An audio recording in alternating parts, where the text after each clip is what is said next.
And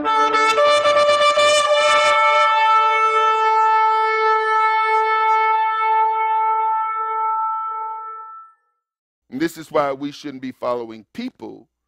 We should be following the one Messiah Jehovah sent. He is the one we must shema. He is the one we must obey. But here's the thing about us, folks. We are looking for acceptance. And out of our desire to be accepted, we look for acceptance in certain places.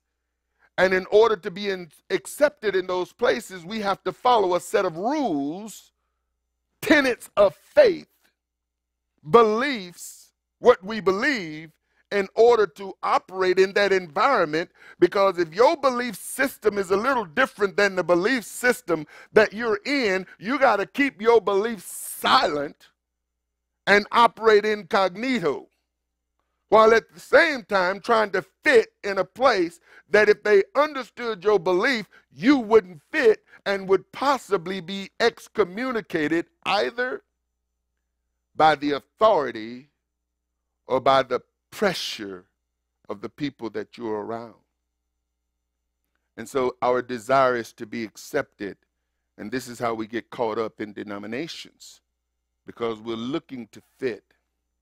Let me tell you something. No matter where you are, and the sooner you come to grips with this idea that you are two people trapped in one body.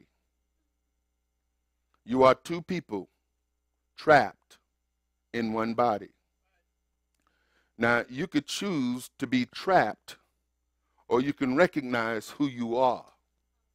Who you are has been determined by the Almighty and should not be determined by religion. Religion has determined or predetermined how we are to live, and this is something we had absolutely nothing to do with. It was put upon us by our upbringing. We were brought up in certain environments, and we learned how to cope and live in those environments in order to be accepted and not be a rebel rouser or rebellious person. But let me tell you something. When you start following the true Messiah, you automatically be catapulted into the category of rebellion. But you're not rebelling against the Creator. You're rebelling against the systems His creation has chosen to acknowledge Him through. And so there are all of these roads, all of these paths, all of these denominational directives. And you go from one denomination to another, and you will find that they all got their system of belief that you now have to conform to. You see this. Following the Messiah puts you on a path less traveled. In Acts, we find that the disciples had some ideas. They thought a certain way, and Yeshua didn't meet their expectation.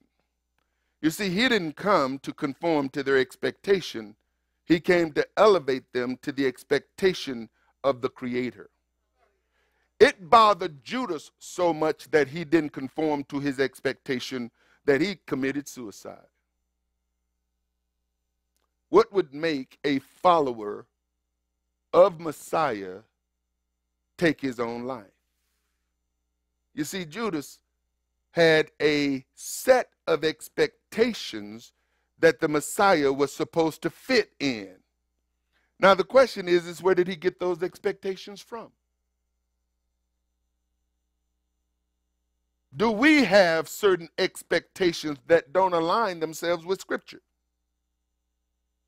And I would guarantee if you came up in denominational religion, you got them.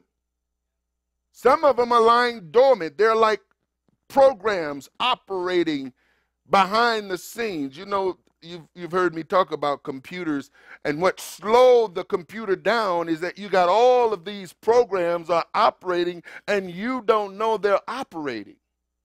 You got programs that are open, systems that are running, collecting data and sending data. And you have operation systems operating in you that is affecting how you receive his truth, how you filter his truth. And this is what keeps us inoperable. We don't walk in the authority. We don't walk in the power. We claim to be, but what we claim to be is not manifesting in our daily lives. What we are is manifesting. We're two people trapped in one body. There's the fleshly carnal you, and there's the spirit you. The spirit you is the true you. This is the one that makes the connection. The other makes the connection to the things of the world. So there's the you that wants to be accepted by the world, and there's the you that is concerned about the things of the kingdom. The carnal mind is not concerned about kingdom things. The carnal mind can't even comprehend the things of the kingdom because it's foolishness. But what religion does is that it puts us in a spiritual place and convinces us that we're spiritual, even though by self-examination of our own lives, we see that we're not aligned with the word. That, my friends and brothers and sisters, is deception. Deception is to believe but not do what you believe. Deception comes, and it's not the devil, by hearing the word but not being a doer of what the word dictates.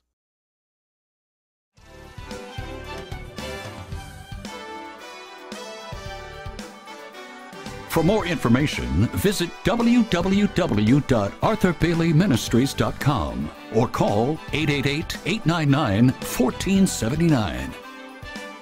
This program is made possible through financial contributions from viewers like you.